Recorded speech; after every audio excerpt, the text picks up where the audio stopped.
As nie nog 'n ander hoofapostel nie. Die wat sê hulle is daar, hulle bestaan nie eintlik nie. Hulle is onskriftuurlik. As net een hoofapostel. En dis Jesus Christus. Amen. En hy is die een wat deur God die Vader gestuur was om 'n verskil te kom maak.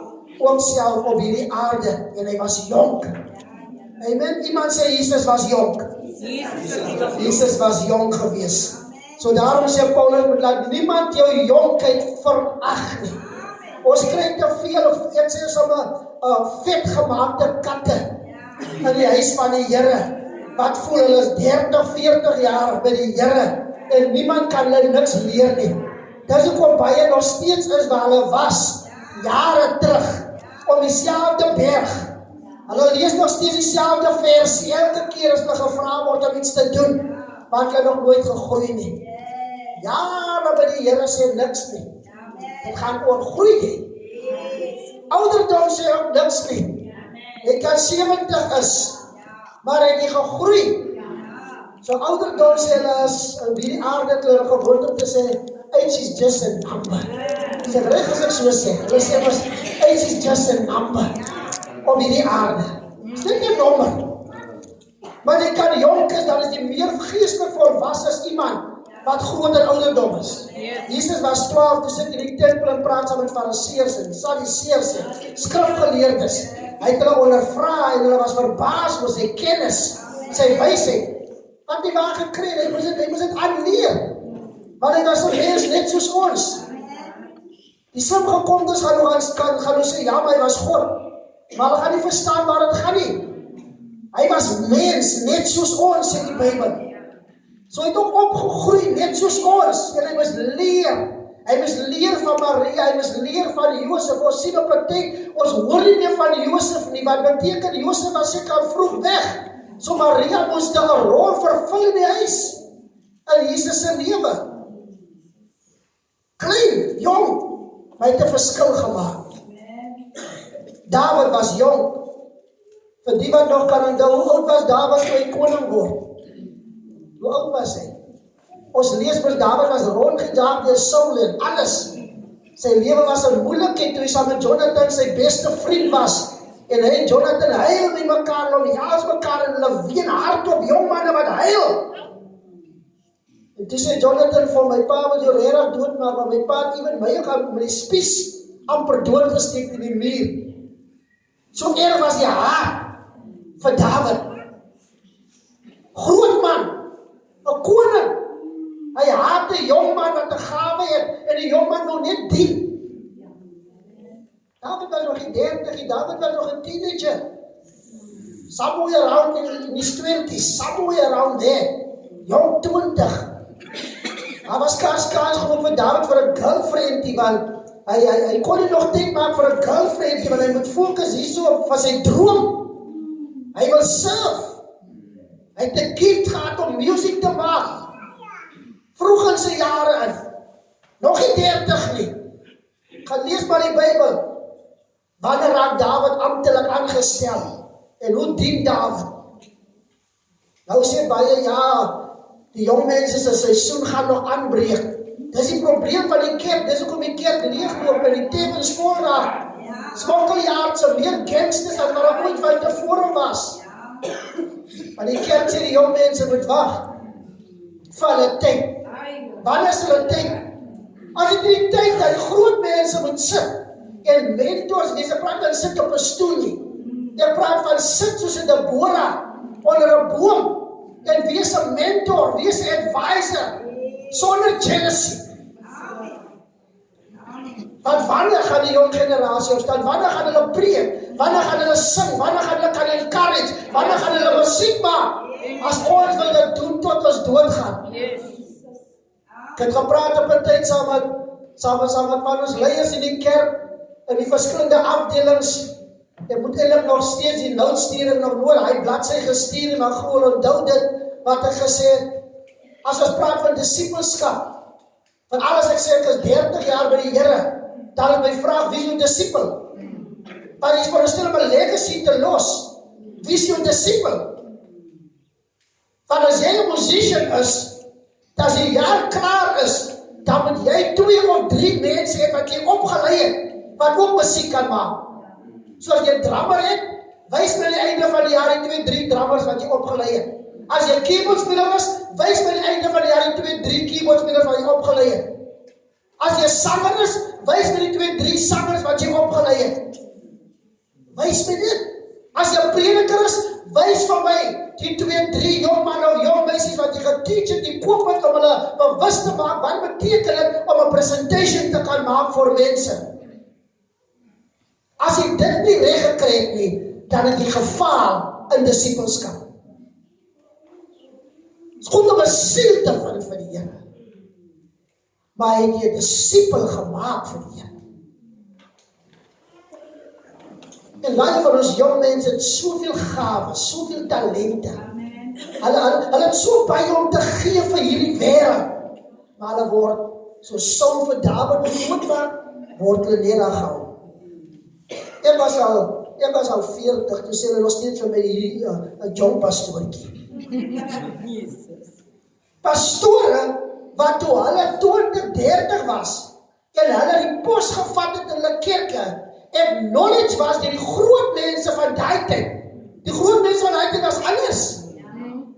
Die 50-jariges en 60-jariges van daai tyd was anders. Ons het gesien, dis 'n groot mens. Is dit nie so nie? Amen. Hulle was maar 50, 60, ek kyk na Matthys se foto's wat 50 jaar oud was, met birthdays of viering te sien het, maar hulle lyk jonk op hulle foto's, nou wat ek ook ouer is. Maar die mense het so geëer. En hulle het geweet hoe om hierdie 20, 30-jarige pastore te eer. Is dit so? Amen. Vandag is pastore al 40 jaar oud, dan is daar mense wat 'n paar jaar ouer as hulle is, maar hulle minag nog steeds die pastoor. Want hulle sê ook, jong pastoor. Kom, jy weet, mens ek praat nie oor my nou, ek preek koninkryk, oor die kerk in totaliteit. En dit is wat die kerk laat stagneer.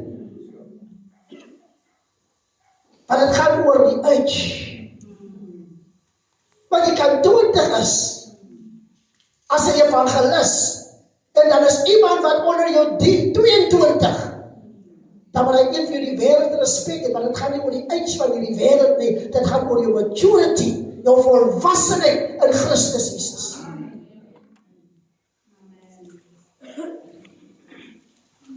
Dit gaan nie toelaat om 'n boodskap te preek oor hulle wie mekaar doodmaak en die jonges doodmaak en die drome doodmaak nie.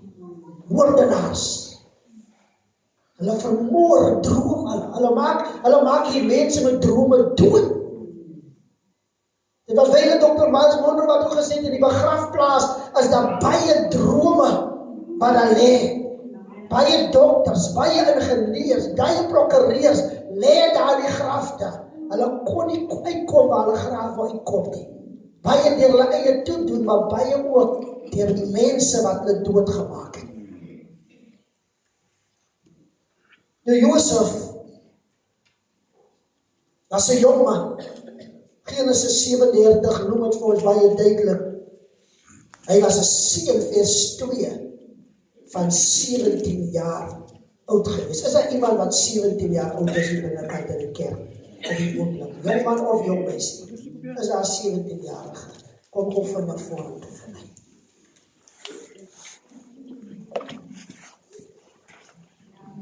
Staan gou vir my daar. Ek wil gewoon net iets noem wat een motivational speaker noem. Ek wil graag mense ook aanhaal dat hulle nou net dink, pastoor, dat al die goeders maar net in hom nie. Ek leer ook soos ek langs die pad gaan. E.T. noem hierdie ding vir diegene wat vir E.T. ken.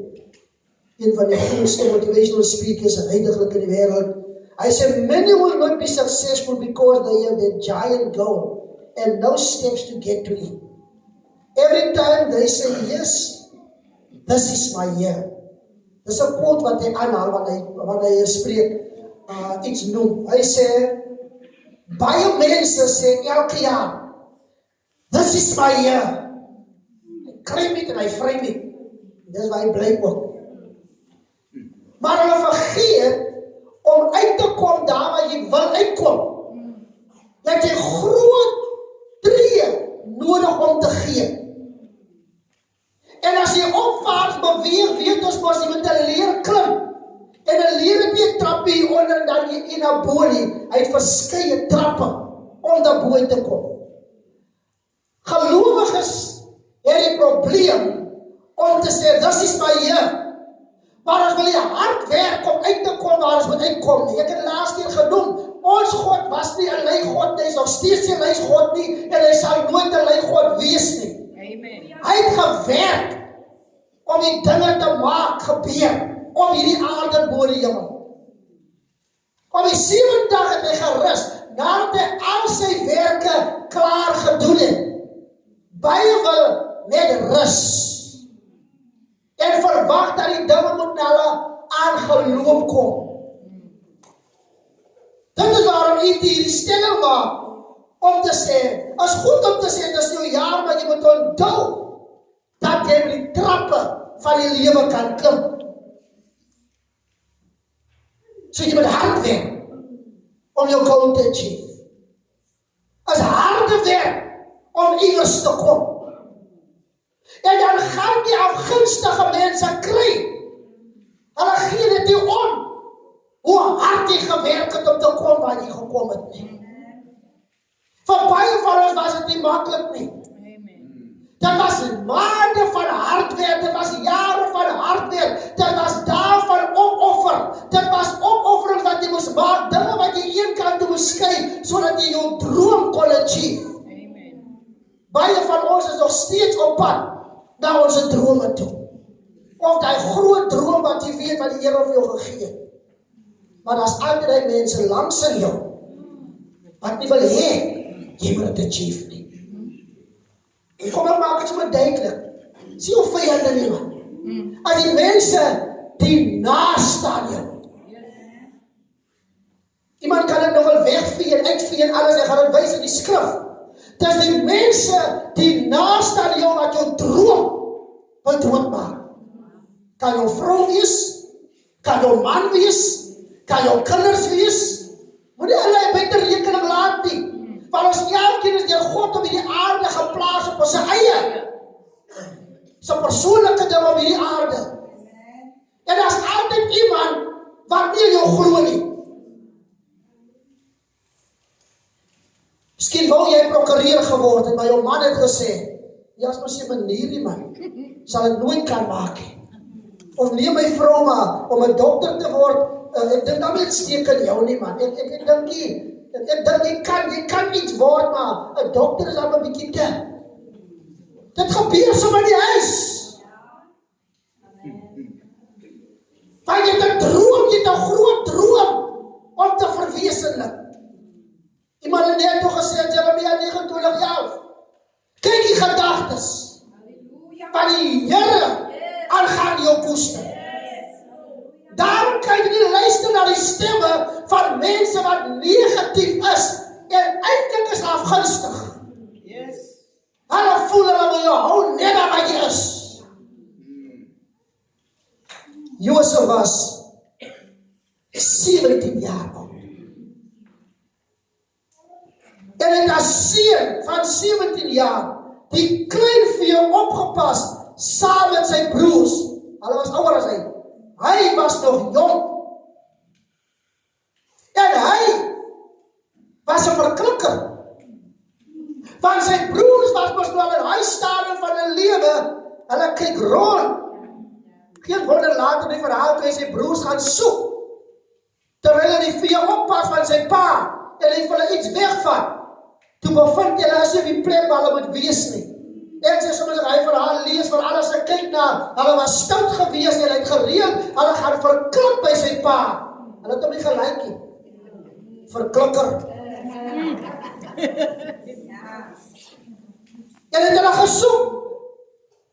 En hulle was iewers seker, ek sê as ons dieper lees, ek sê hulle was iewers seker aan die dorp in, besig om te kyk waar is die girlies van die stad. Hulle moet by hulle pa se besigheid wees. Josef was 'n seun, vers 3 sê die Bybel, van die ouderdom. Baie sal sê, Jakob was oud gewees, so dis hoekom hy 'n seun van die ouderdom was. Nee, Josef was 'n volwasse, verstandige, jong man gewees. Dit het my nooit hy gemaak om te sê, Joseph did have a dream. He did have a father and a mother. He was young, 17 years of age. Alongside his brothers, Joseph was tending his father's flocks. Joseph was displaying maturity and good character. Dis wat hierdie gedeelte sê. Goeie karakter. 'n voorbeeldige jong man. 'n seun waar die pa trots was. Hy het klop ander seuns gehad, maar hy het vir hierdie seun van 17 het hy 'n pragtige rok gemaak wat uniek en anders was as die ander kinders se klere. Ja, die pa trek voor. Wat 'n blou oog kind is die. Kom nou. Ouers, moenie vir u kind heilig hou nie. Daar is die kind waar hy extra attention kry. Want jy kry die stout kind. Want jy kry ouers wat die stout kind se sonde wees sit. Die kind het geen goeie karakter nie. Die kind doen alles wat verkeerd is en alles wat sleg is, maar as sit die ma en pa op die kind se sonde. Dis waarom hy kind nergens kan uitkom nie. By Josef was hy so 'n kind nie. Sy pa het rede gehad om vir hom alles te gee wat sy hart begeer. Soms kan het vir 'n kind wat 'n dierbringer is. So die verlore seun eens was voor die omgedraai. Soms kan het vir die verkeerde kind alles gee. En dan vir ongeluk daai kind sy lewe. En ek as ouer los eintlik 'n verkeerde legacy, maar hy kind moet mos voortsit. Die familienaam. Maar as hy kind kyk, dan sien hy sal dit nooit kan doen nie. Veral as dit 'n seunkind is, want die seunkind moet mos die familienaam voortsit. Wat sit hulle voor? Maar Josef was 'n kind van die ouderdom en sy pa het hom 'n lang rok met moue gemaak. Joseph was a dreamer and believed that God has a significant future and purpose for his life. Hy was 'n dromer man. Hierdie jong man waar hy staan, hy kan 'n droom hê of hy kan besluit hy wil nie 'n droom hê nie. Ons kies in die lewe. Gaan ek 'n dromer wees of gaan ek nie 'n dromer wees nie? Om jou droom te achieve, het jy nie geld nodig nie. Hierdie Bybel sê, your gift will make room for you. Amen. Jou gawe wat jy het sal vir jou ruimte maak, en jou gawe sal jou bring voor konings. Nie geld nie man. Baie dat geld bring mense iewers. Geld is niks.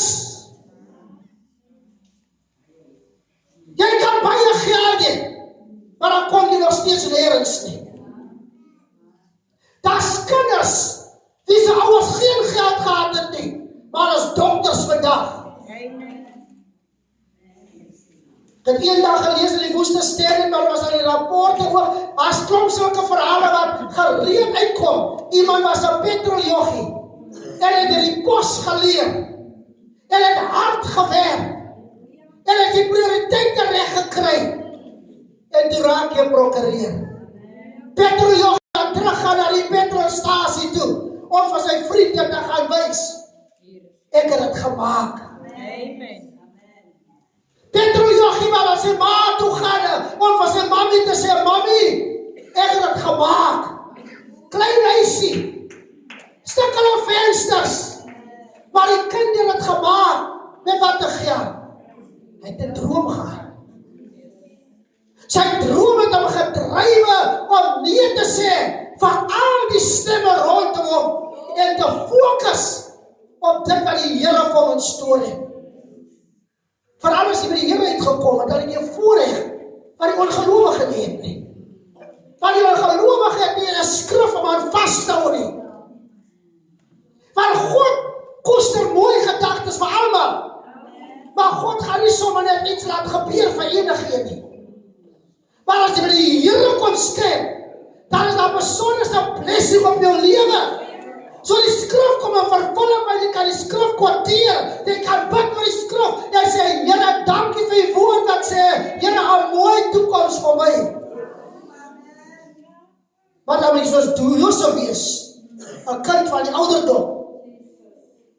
Josef glo was gehoorsaam. Josef het sy vader geëer.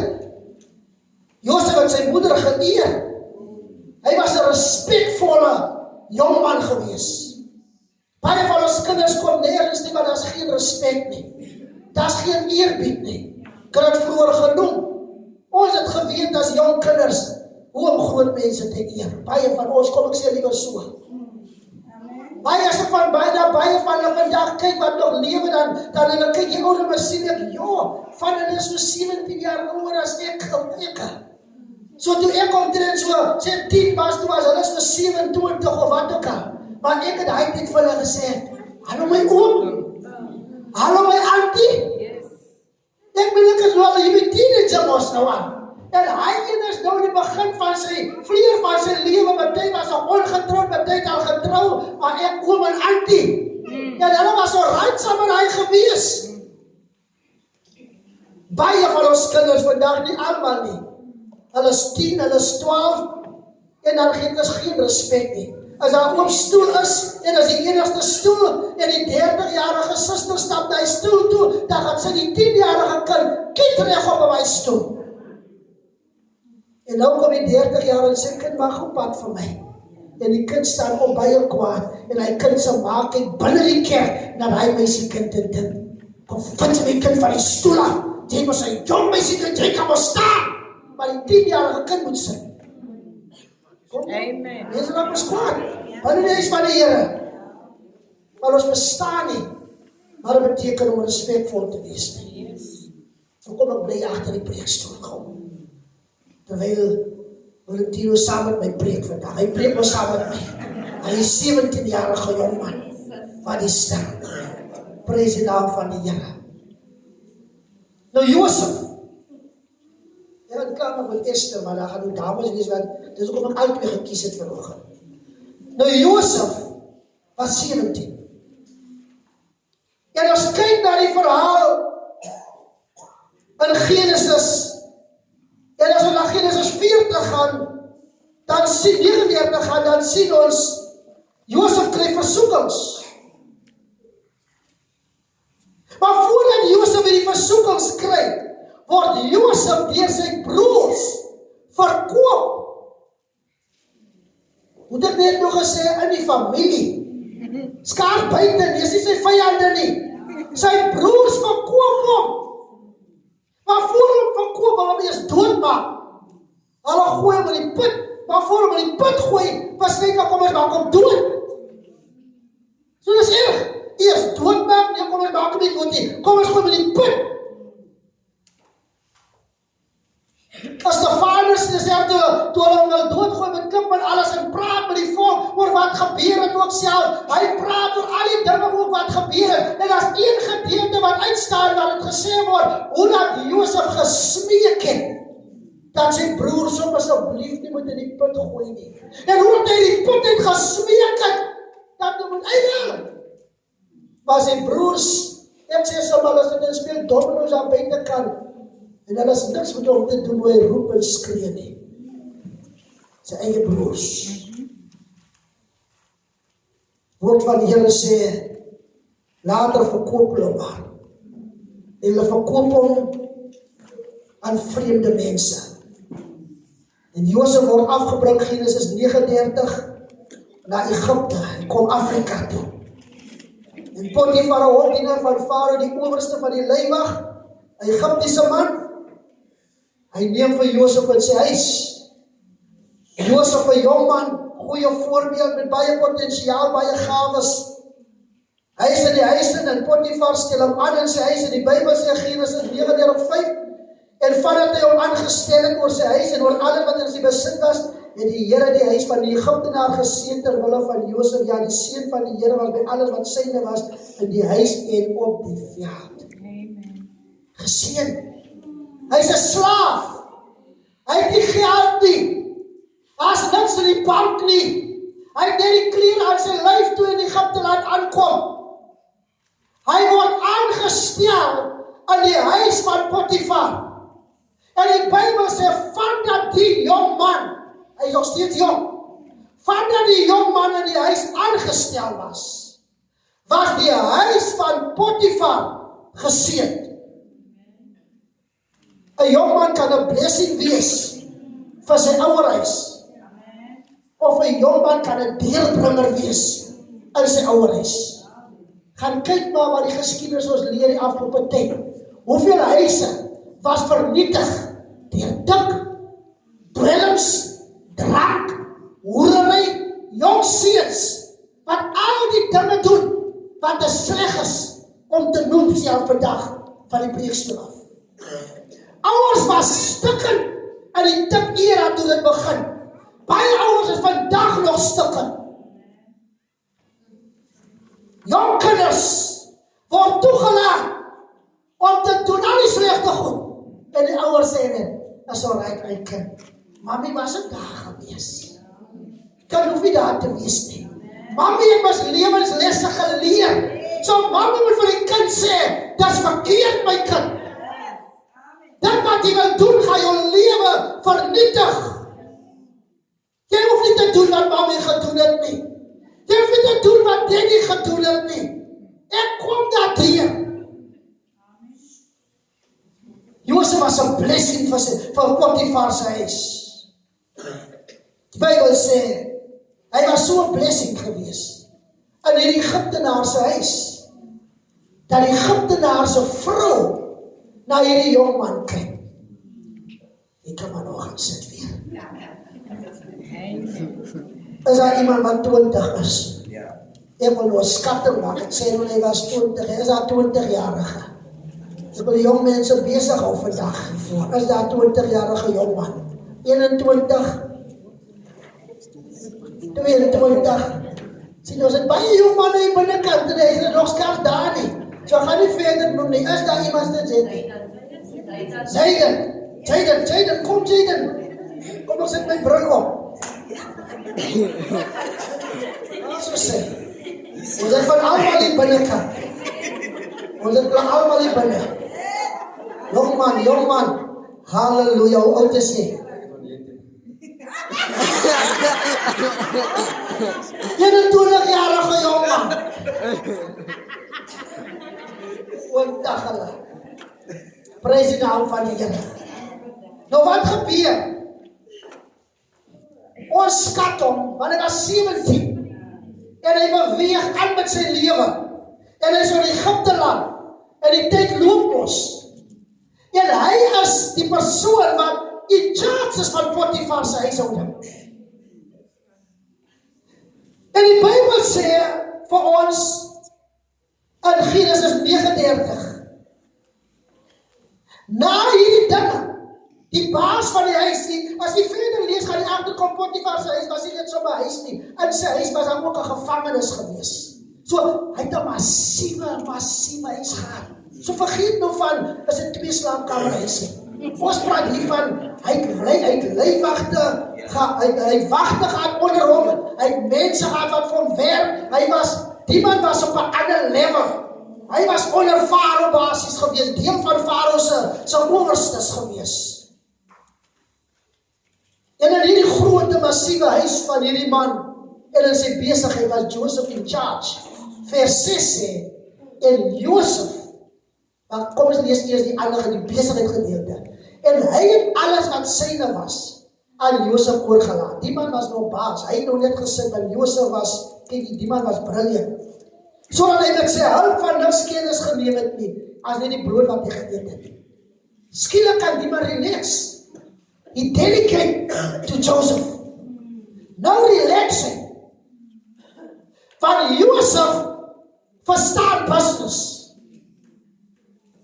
Josef was nie meer in die universiteit nie, maar Josef het iets in sy lewe wat hy van die Here ontvang het, wat niemand van hom af kan wegneem nie. So hy weet hoe my besigheid te bestuur. Hierdie man vertrou hom. Jong. Vers 7. Toe sien Potifar se vrou vir Josef nou raak. Want vers 6 eindig, ek weet hoe kom die Bybel nou daar so met eindig gesê, hy was skoon van gestalte en mooi van aansien. En hier stap die mannetjie. Beauty face. Nice body. Amen. Regop. Yes. Stap fors. Selfvertroue. Want hy weet wie die Here is. Hy het gawes. Yes. Hy het drome. Amen. Want iemand wat 'n droom het, iemand wat weet wie die Here is, jy is nie hoogmoedig nie, jy is nie verwaand nie, maar jy stap nie so nie. Yes. Jy stap ook nie. Jy stap voor. Yes. Ferm. Yes. Trots. Want ek weet wie die Here is. Maak nie saak waar ek groot geword het nie. Maak nie saak of ek in die Roodewaal Flitse bly nie. Maak nie saak of ek in Eikenpark in 'n klein huisie bly nie. Maak nie saak of ek met die Plakkeskamp is nie. Ek is 'n kind van die Here en ek weet wie die Here is. Amen. So ek gaan nie eers, want ek kan 'n groot huis bly. Nou wil ek kom hou, kykie van die baan. En nou wil ek hou, ek is die ou nie. Werk nie so nie. Jy kan bly in wat 'n groot huis, maar as jy geen goeie karakter het nie, dan het jy niks. So Josef het alles. En Josef gee bevele. Maak so, ek wil julle met dit doen, as my Heer opstaan met sy water reg wees, hulle het al uitgetrek, hulle goed jacuzzis gehad. Bybel sê wat nou is, was al reeds gewees. Yes. Sonder die jacuzzi goed reg is, en julle moet dit doen, hy delegate as 'n youngster. Is die oud mens, jonk. Hy verstaan delegation. Hy maak seker dat die business hardloop, dat alles in die huis in plek is, want sy Heer het besluit, ek relax nou, want ek het uiteindelik iemand gekry, wat verstaan wat ek al die jare soek ook. Want my huis is geseën oor hierdie jongman. Die duiwel slaap op ons nie. En Potifar se vrou kyk hierdie jongman. En sy moes nou al 'n vrou wat die lewe ken. Mense is 'n getroude vrou. En haar man is mos 'n hoë geplaaste man. Maar welis. Welis. Maar dat baie jong mense val. Dis hoekom die Bybel Spreuke praat van die vrou. 'n vrou wat in die strate rondgaan. Die Bybel sê in Spreuke, sy staan op elke hoek en sy staan en loer en sy kyk en sy soek. En op 'n dag het sy 'n verstandelose jongman gesien en sy het na hom toe gegaan en sy het hom gevat en gesê, kom saam met my. My man is nie hier nie. Hy het ver weg op reis gegaan.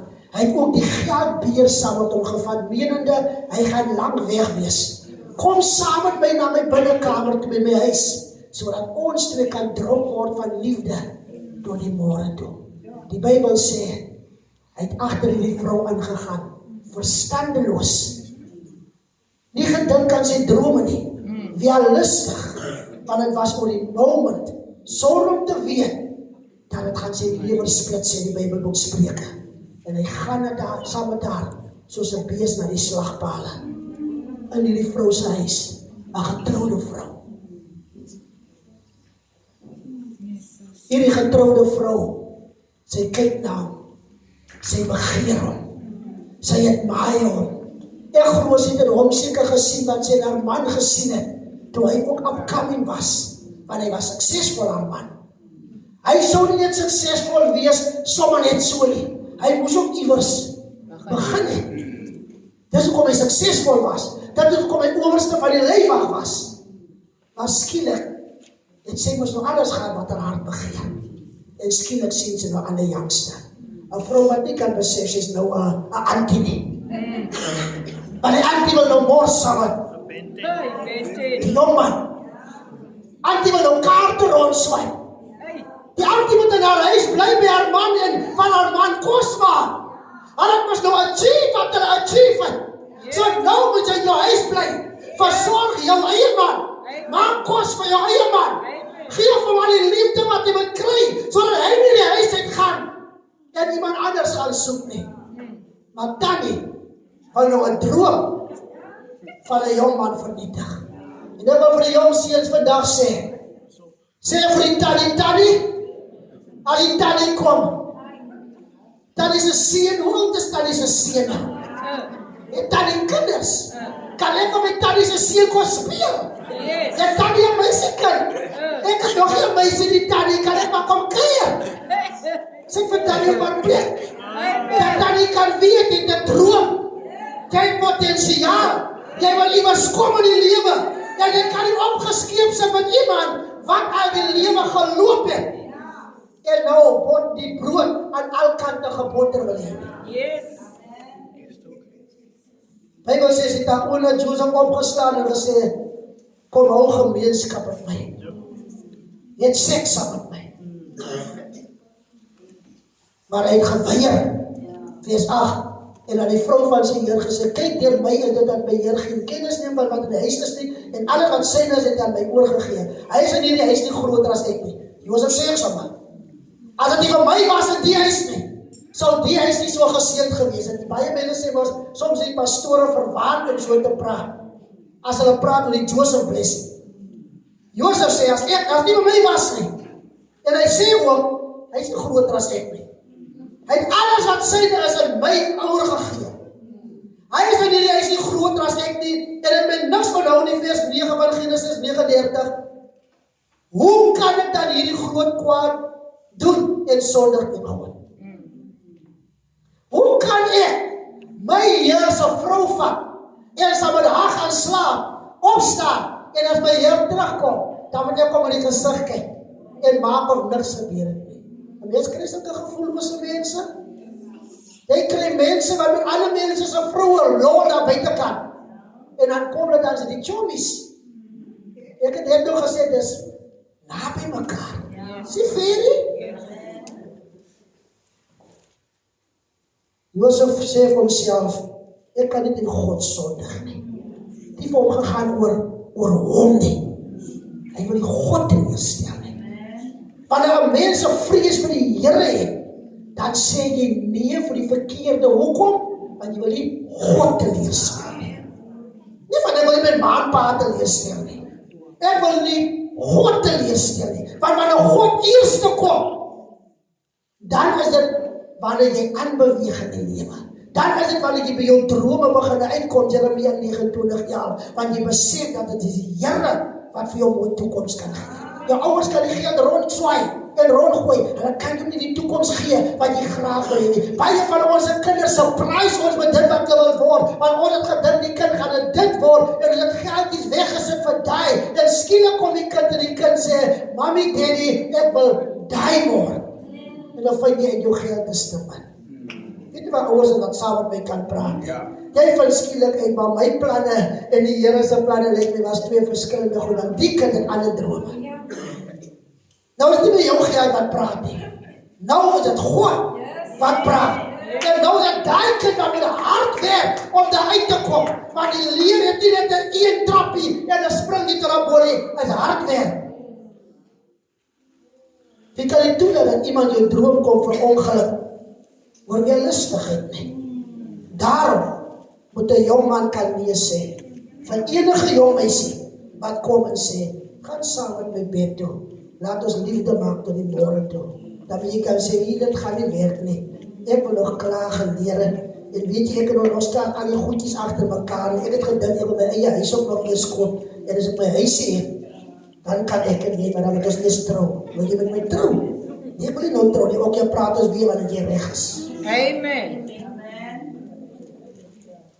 Dis 'n jong man met 'n droom. Wat weet ek wil nie laat vir ongeluk nie. Dat die vrou het was naam. Jaden en die vroeëre Josef wat ook hier was. Sy was naam vers 12. Toe hy eendag nog in die huis kom, gryp sy man sy kleed en sê, kom slaap saam met my man, wat bekeer jou? Bybel sê, Josef het sy kleed in haar hand laat agterbly. Gevlug. Jare terug het ek chommies gehad. Toe is ook nog 'n jongste. Hy was van my vriende gewees, wat altyd gesê het, as ek sê, ons moet vlug, of wat ook al, dan sê hulle altyd, ek wonder wat 'n meisie wil my verlei. Ek soek net 'n meisie wat my kan verlei. Dis hoe die jong manne gepraat het oor mekaar. As hy dan van, hy wil nie gaan na die meisie toe nou nie, hy voel as die meisie hom verlei, al is dit ook 'n ander ouetjie se meisie, kom wat die goed het gebeur, as dit ook 'n ander ouetjie se meisie, en sy kan hom verlei, Dan het jy daar 'n rede om terug te kom en te sê, jou meisie het my verlei, ek wou lees, maar ek was te swak gewees.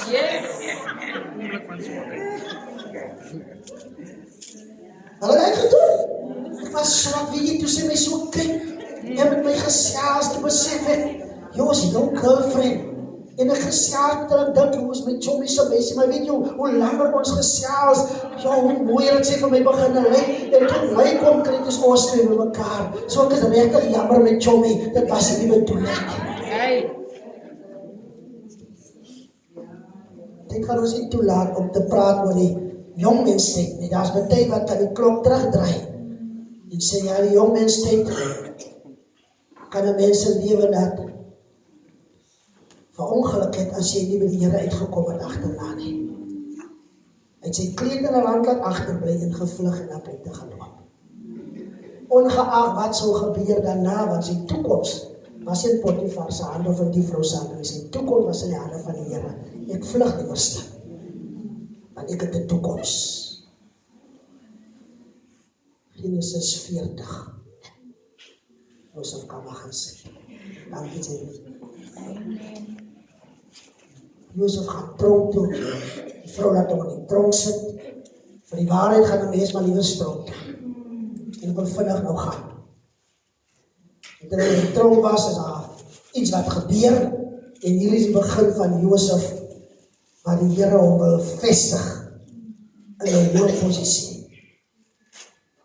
Maar dit het Josef gevat, na die tronk episode, en na Genesis 41, het dit Josef 13 jaar gevat. 13 jaar om uit te kom by die groot droom.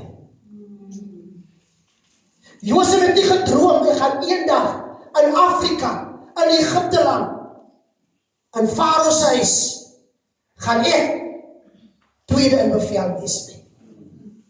Maar Josef se droom was, ek gaan die beste maak van my lewe. En ek weet, ek kan hoog uitkom in die lewe. Dis hoekom hy vir sy broers gesê het, ek droom. Julle buig hier voor my, julle gerwe. Julle gerwe buig voor my. Josef het geweet en was geroep gewees om hoog uit te styg as sy broers en ewen as sy ouers. En dit het hom gemaak dat hy ingesit het in die lewe.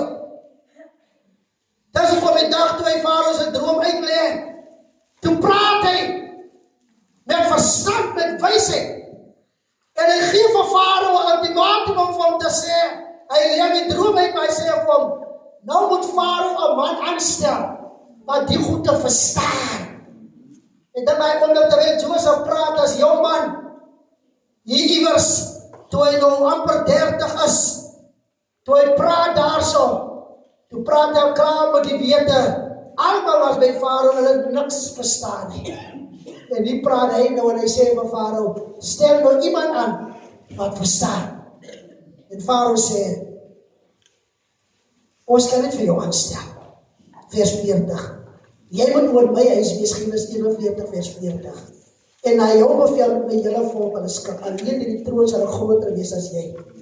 Skielik, van 17 jaar oud, binne 'n put, uit die put uit, slaaf in Egipte land, in Potifar se huis, word in die tronk gegooi.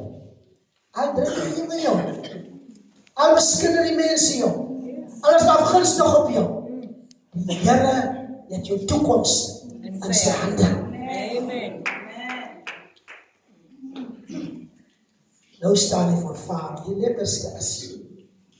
Dis hoekom jou gawe sal vir jou ruimte maak, jou gawe bring jou voor konings. Toe hulle vir Josef gaan haal in die huis van Potifar in die gevangenis waar hy was, toe moes hulle hom skeer. Hulle moes hom smaak aantrek. Gevangene trek nou die orange klere uit en hy kry koninklike klere en hy staan voor Farao. En Farao stel hom aan. Vers 43 is so mooi. En Farao het hom laat ry op sy tweede rytuig. Farao 2. Farao het die Farao 1, hy het die Farao 2. Amen. En hulle het voor hom uitgeroep, pas op! En in Suid-Afrika sê hulle ons, Amanda! Nee, Vuiste word so.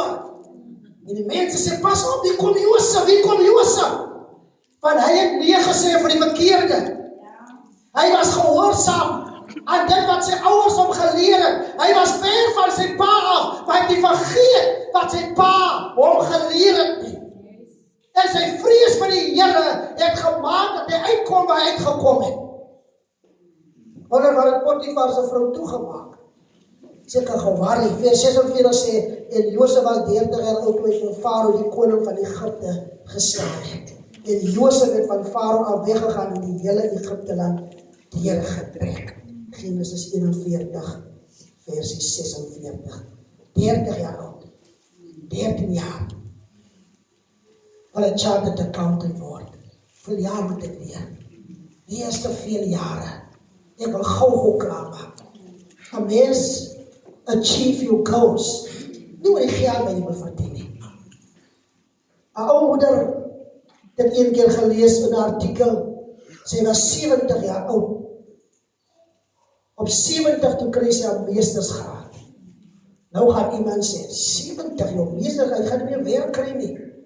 Vir die moeder het nie gegaan oor 'n werk wat sy wil kry nie, sy het 'n droom. Wat sy gehad het as jong meisie. Sy wil eendag wil sy 'n meestersgraad hê. En sy het gekry op 70. Baie mense kry baie van hulle drome eers verwesenlik wanneer hulle oud is. Wat gaan oor die geld en het gaan oor 'n droom. En jy moet jou droom najag. En voor iemand nou te kriebelig raak. Ek maak klaar met Josef. En Esther se saak gaan nie so lank gaan nie. Esther se saak gaan ek net voorhou, want ek het gesê, ek wil net die dames laat voel. Daar was 'n vrou ook in die verhaal. Want jy kan ook 'n Josef wees, dit gaan nie oor die manlike figuur, dit gaan oor 'n droom. Wanneer jy moet nee sê.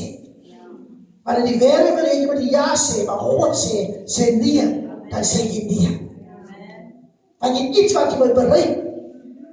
En terwyl jy so jonk is, kan jy baie bereik. Jy kan ver kom in die lewe. Jy het nie geld nodig om iewers te kom nie. Wandel net in die vrese van die Here, en die Here sal jou gee die begeertes en verlange van jou hart. Esther 2, ek vertel het sommer vir u. In Esther hoofstuk 2 kom hierdie jong meisie. Sy het geen pa of ma nie. Eerste ene, Josef het 'n paar ouers gehad. Maar hierdie enetjie, no father or mother. Sy het 'n oom wat ook haar opvoeder was. Wat haar aangeneem het as sy dogter. Ek sê sommer weeskind. Geen pa nie, geen ma nie.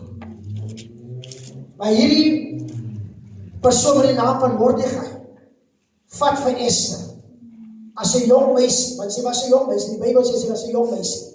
En hy vat haar en hy maak haar groot asof sy hom eie dogter is. Mense het beslus om 'n kind groot te maak wat nie rebels is nie. Baie van ons kinders, die ouers sterwe, en dan is die anties en die familie is so bang om my kind in te neem, want dan as ek die kind vat, dit gaan 'n regtig probleem wees hier in my huis. Ek het ook nog kinders wat te groot, maar die kind gaan my kinders mislei en verlei, so ek gaan my kind los, en dan kry ek baie jong meisies wat in die strate rondloop. Hulle het nie huise wat hulle kan ingaan nie, want niemand wil hulle vat nie. Nie almal nie, maar baie van hulle. En dan het hulle familie. Maar as 'n kind is wat respekvol is, 'n kind is wat gehoorsaam is, en die ouers sterwe, dan mol die familie, gebruik die woord wat ons as Collins gebruik ons, dan mol die familie, om my kind in te neem. Nee, ek wil hierdie kind in my plek, nee, ek wil hierdie kind, hulle stree eindelijk. Want dit is 'n kind met goeie karakter, dit is 'n meisiekind wat hulle weet, wat nie vir ons in die moeilikheid gaan laat kom nie.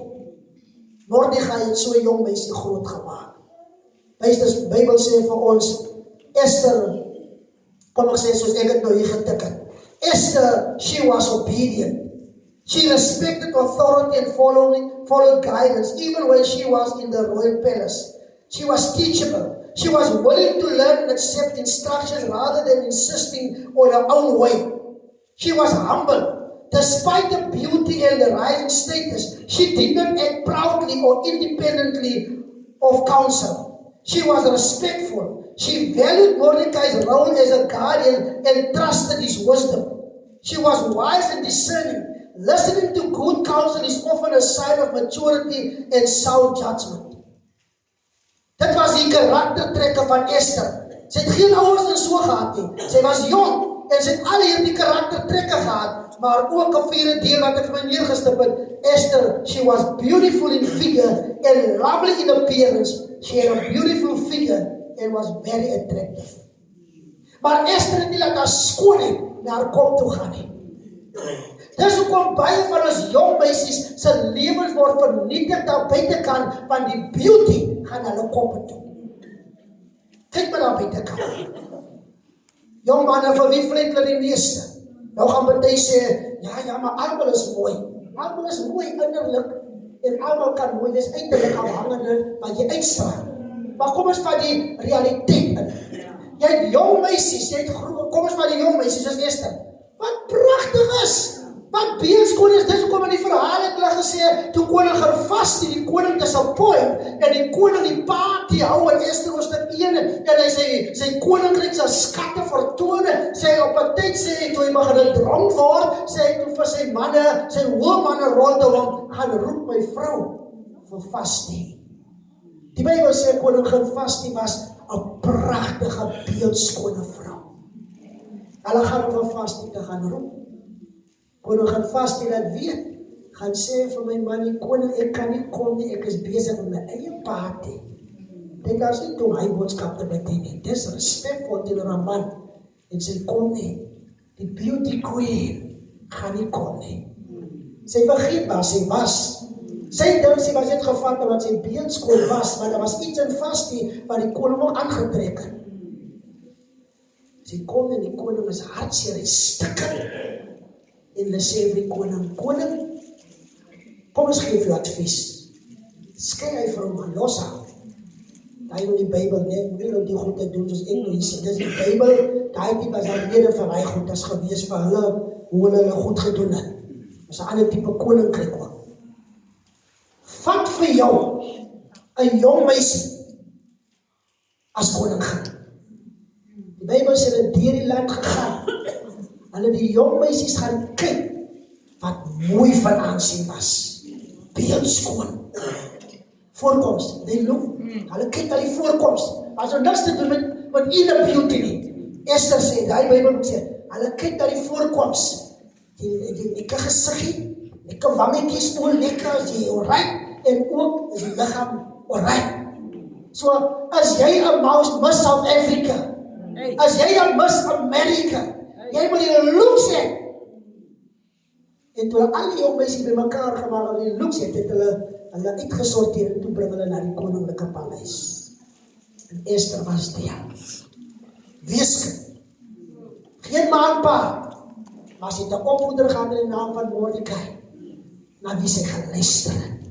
Sy het nood gevat wat hierdie man haar geleer het. Sy was nie iemand wat gevoel het, jy's oud, wat vertel jy vir my nie. Sy het nood gevat. Alles wat jy geleer het. En sy stap saam met 'n ander klomp beeldskone meisies. Want daar is niks met inner beauty nou te doen nie. Daai koninkrykse mense kyk na die uiterlijk. En alle beeldskone jong meisies staan daar. En in Esther sê dit vir ons wat gebeur hy oomblik. Vir 12 maande na hulle gekies was hulle elkeen geplaas in 'n afdeling. En elke jong meisie het 'n paar meisies gekry wat na hulle moes kyk. So hier is die jong meisie. En daar kom sommer enige van julle. Kom. Want iemand die nou by die jong meisie moet jy versigtig wees vir wie jy vorentoe laat kom, net. Voor iemand sê, klink goed vir my op. Voor iemand sê, ek gaan nou nie mooi genoeg 'n persoon vir my laat kom. So wat gebeur is, elke jong meisie het mense gekry wat haar moes dien. En wat moes kyk na, sy moes niks doen nie. Hulle moes kyk dat sy uitgesond is.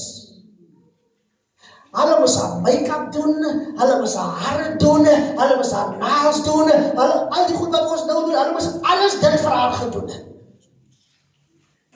En vir 12 meisie so gehandel. Die Bybel sê, vir 6 maande lang was daar sekere ritueel wat gevolg was, en vir nog 6 maande 'n ander. En Esther het ook dieselfde gekry. Maar daar was iets anders by Esther. Esther het guns gehad, want die persoon wat aangestel was oor al die jong meisies het gesien, dat daar iets anders in Esther was. En hy het special treatment vir Esther gegee, wat die ander jong meisies nie gekry, wat ook so beeldskoon was. Miskien was daar 1 of 2 meisies tussen hy klomp, wat miskien nog mooier looks as Esther gehad het. Soos iemand sal sê, die kry mooi, maar die kry baie mooi, dan sê die kry bitterlik mooi, en die kry mooi verby. Miskien was daar party wat mooi verby was. Maar Esther het iets anders gehad. Want skielik tussen al die klomp mooi jong meisies, was daar iets wat in Esther het gestraal het, wat anders was. En iemand sê, was looks can be deceiving. Yes. Want dit is wat die moeilikheid is, met baie van ons jong meisies ook, dat wanneer die oudjies begin rondkyk vir iemand, en hulle begin kyk, dan kyk hulle eers die mooi gesiggies. En baie kyk so die mooi gesiggies, dan kyk hulle eintlik hulle troumeisie mis, want die meisie wat nie die looks uiterlik het nie, het eintlik die inner beauty wat uitstraal, en hy moet net reg gekyk het. En dan mis hy sy trouvrou. So iemand moet soos 'n Esther wees, outer beauty and inner beauty. Die Bybel sê, en sy al die treatment gekry wat sy moes gekry het. Maar in 12 maande se tyd, glo dat elkeen 'n keuse wat hy wil doen. Esther kon besluit het, sy stap uit by die paleis en sê van, ek het nie tyd vir die goedjies nie. Ek voel ek wil maar net by my oom wees. Ek is so ryk by die huis. Sy het 'n choice gehad. Selfs ook wanneer die boys gevleit het, miskien terwyl hulle al bo was, hulle vertrek en hulle sit party daar net so lekker en relax, en iemand vleit en sê, nee, wat het 12 maande ding is, die kom man, ek gaan so vir jou trou of wat ook al. Hulle het keuses gehad.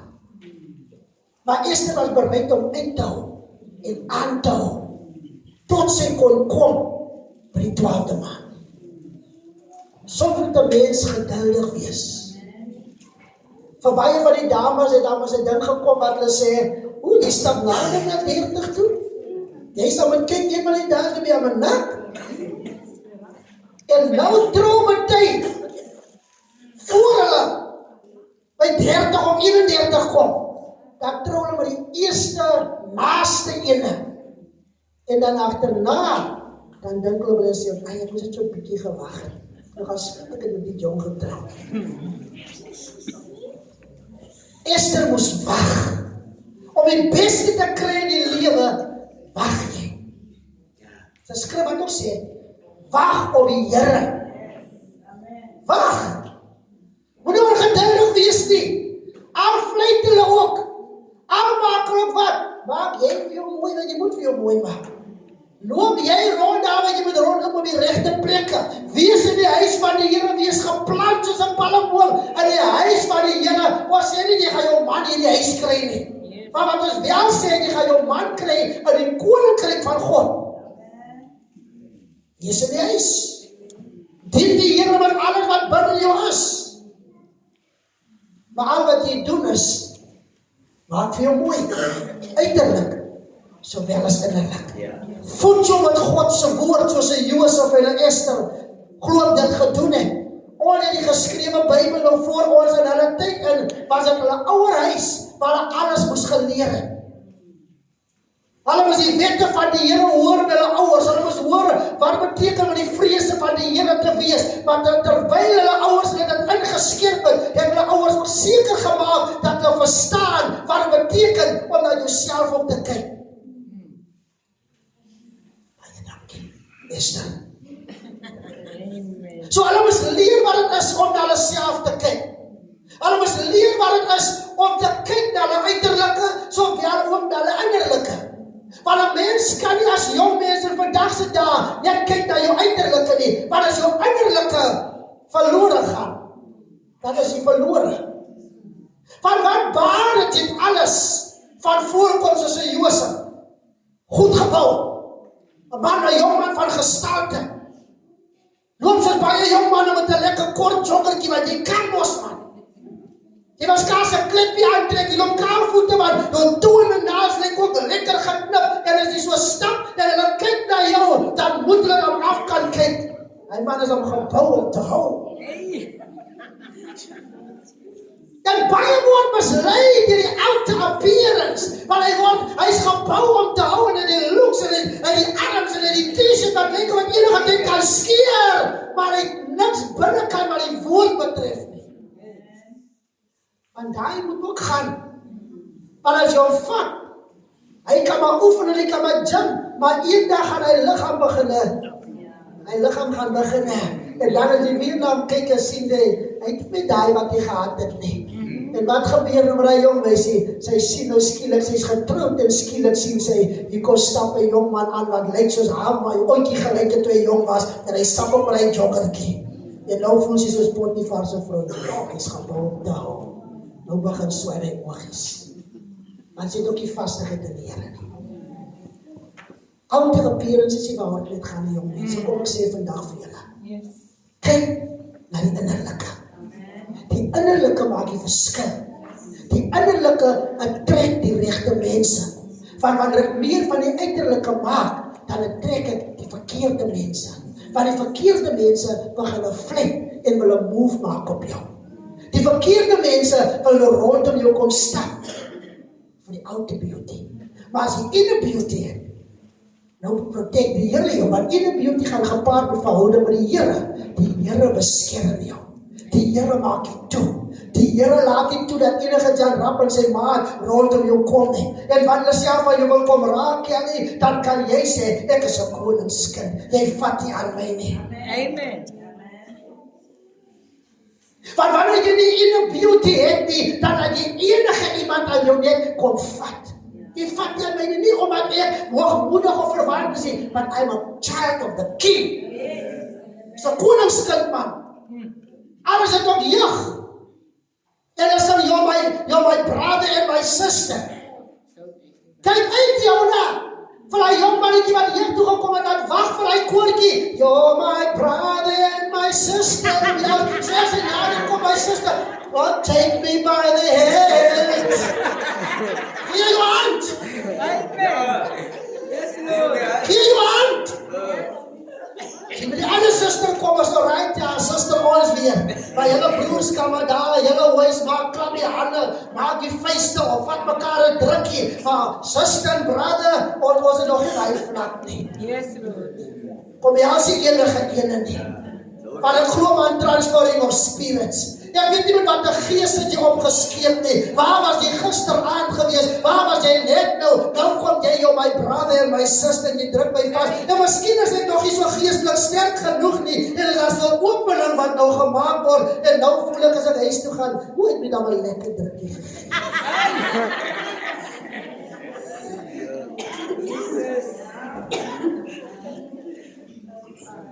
Wat enige nou drukkie gee nie. Nie enige een nie. Alhoewel die grootbroer in die kerk.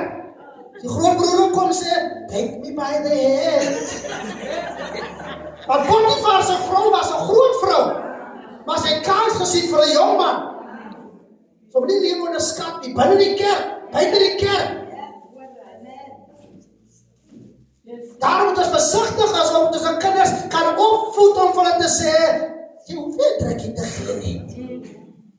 Dat wil nie sê, is disrespectful nie. Maar as die mami vir jou drukkie gee, dis 'n meisiekie, sy is alright. Spraak met die grootmoeder. As ouma vir jou drukkie gee, dis 'n jong seun, is fyn, dis 'n Monica. Jy moet kan onderskei. Josef het 'n gees van onderskeiding gehad in die Bybel. Jy moet kan onderskei waar en hoe. Want baie van ons kinders gaan verlore. Dit hoekom as op baie abuse plaasvind selfs in kerkgenootskappe ook, want nou hoor jy pastor en involved geraak saam met die jong meisie. Dat jy kan onderskei. Yes. Jy moet kan lees en sien. Die pastoor van mense, dit is 'n vroulike mens. So ek sal moet versigtig wees. Ek dien maar hierdie kerk na die pastoor, maar ek dink ek moet met die pastoor moet ek versigtig is. As pastore kom, die ander pastoor lyk my kan ek hom 'n drukkie gee, maar die pastoor, take me by the hand, pastor. Van self hulle sien iets in jong mense. Dis hoekom ek sê altyd, ek wil klaarmaak, hoekom ek sê, self wanneer jy 'n geestelike leier is, ouderling, die diaken of 'n pastoor, dan het jy nodig om in die woord van die Here te bly, want die duiwel die hoogste bome van baie wil. Kyk na jou huwelik. Kyk na jou man.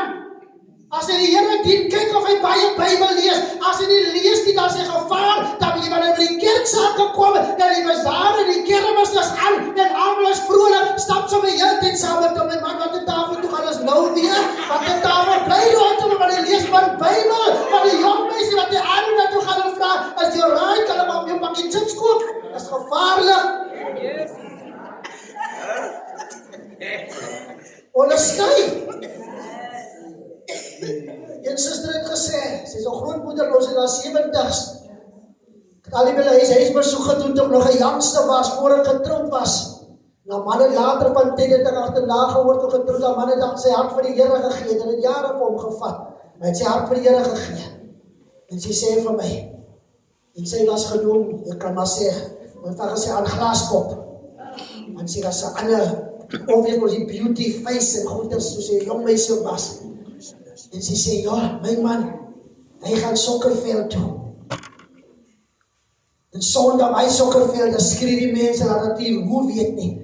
En sy sê, mis vir sokkerveld en goeders nie. Maar die man hy voel nog jonk en hy is hardloop daar en hy skree vir die spanne. En sy sê, sy het 'n besluit gemaak op 'n dag. Sy gaan ook maar begin 'n sokkerveld toe gaan. As haar man gaan, dan gaan sy ook gaan. Want sy voel net, sy na man stap met die pad saam. Sy moet ook met die sokkerveld uitkom. So as hy skree, as sy nie. So in case, daar iemand is wat die voor hom kom skree. Jong meisie sê nou die dag vir my, sy is ook getroud. Sy noem het, sy sê, nee wat, hier in die woeste, bring het nou nader. Hier in die woeste, as het rugby is, en jy is getroud. Sy is getroud, sy sê, maak maar seker jy vat jou man of jou vrou saam met jou. Want sy sê, die jong meisies, hulle stap daar, sy weet nie of hulle regtig die rugby kyk, en of hulle fokus meer as die hoe hulle aangetrek is, om die trekset te kry, om die mans aan te trek, wat daar so sit nie. Sy sê, man, so hulle daar stap in klas, te skree wonder sy, dis waarom sy sit maar die styf langs aan man, sê sy, wanneer die rugby aan is, en sy hou so maar so nou en dan dop om te kyk, hoe kyk in die kyk of wat kyk.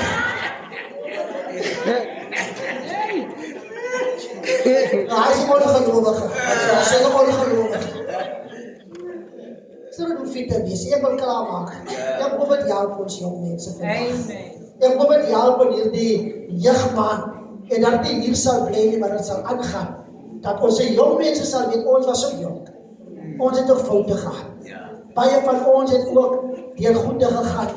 Sommige van ons was voor ons getroud is, het kinders gekry, maar ons het met die Here uitgekom. En ons het die Here begin dien. En dit het gemaak dat ons sterker word. En nou kan ons vir die jong mense sê, julle moet dieselfde pad te gaan nie. Jong mense wat foute gemaak het, jy is nou by die Here. Moet iemand vir jou vertel, ja, jy het 'n kind, of ja, jong man, jy het 2 kinders met die meisie kinders. Daai was my verlede. Die Here het nou my toekoms in sy hande. Eens was ek blind, maar nou kan ek sien. En wat ek nou kan sien, nou weet ek, die gedagtes wat die Here aangaan in koster. Ek sal so sê, Esther, wees geduldig. Ja, jy kan praat van my verlede. Jy kan vir ander vertel van hoe dit was saam met my. Maar dis van die verlede. Baie jong manne het hy game gespeel, jare terug, en uitgehoor hoe praat hulle, as jy nou die jong meisie, jy hou nog veel wat jy nie is nie, maar ek en jy het saam geslaap, maar ja, het saam geslaap, daar is die verlede. Die Here het my kom verander. Die Here het my die skepsel kom maak. En ek kyk uit na vore. Hy gaan het sê, dat nog veel is doen, maar dan gaan die dag kom wat hy nie meer kan sê, en hy sê, Esther. En die Here het jou opgetel. Die Here draai jou. Baie van onze kinders se lewe word vernietig al vroeg. En dan wil die duiwel vir hulle vertel, ag man, jy is by the way nou klaar. En die jongman sê, vertel hom nog vir die ander jongman 'n hele tyd, ag man, as jy iemand soek om jy na hy mense toe gaan, maar eendag as hulle weer jou deur kom klop, en vir jou te sê, kyk, iemand gaan saam met my, kan jy vir hulle sê, weet jy, ek was daar, maar kan jy nie sien nie. Kom ek stel jy met bekend en 'n vriend, Helen Baker sing 'n song, can you reach my friend? Amen. Can you reach my friend, Here? Kan jy my vriend wat ook 'n dip verslaaf nog steeds is, kan jy hom bereik dat hy kan sien waar hy my gevat het? Here, kan jy die jong meisie wat nog steeds opgeskeep sit met al die verkeerde jong manne, kan jy haar aanraak, Here, soos u vir my aangeraak? Kom ons bid saam, kom ons staan. Ons vra as jong mense om vorentoe te kom. Alles jong mense, tot en met 35 ons young adults, net om ons vorentoe te kom. Ek wil net heel dierbaar moet ons hande uitsteek na hulle toe aan hierdie dag. Hulle nog hierdie maand voor hulle waar ons hulle gaan toelaat om te doen dit wat die Here op hulle harte gelê het. Hulle gawes wat hulle het, al hulle talente, al wat binne hulle weggebere is, dat hulle het sal uitlewe. Hulle beste lewe ooit sal leef. Dat julle sal weet, dit gaan nie net oor julle skoolloop, dit gaan nie net oor die werk waar julle is nie. Maar julle moet skoolloop. Julle moet julle beste gee. Julle moet hard werk. By julle werksplekke, julle moet julle alles gee. Julle moet werk daar asof julle vir die Here werk.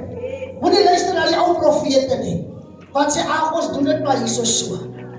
Kyk wat is jou werk se reëls en regulasies. Sorg dat jy hou by daai. Moenie lei wegsteek nie, want Josef het die lei weggesteek nie. Dis waarom hy 'n blessing was vir die plek waar hy is. Laat die mense onder wie jy werk, laat hulle ervaar dat hulle is geseën terwyl jy daar is.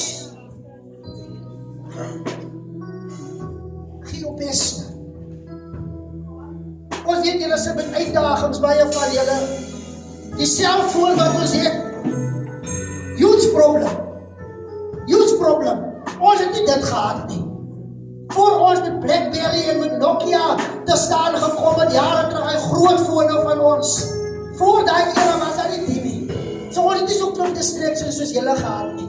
So julle is nie 'n maklike tyd nie. Maar al wat jy wil is hier. So waar hulle nou die dag gesê, ek moes 5 cent betaal om met 1000 te gaan kyk op 'n dinsdag aan by 'n ander oom sê, dan word nie TV gehad nie. En as 1000 klaar is,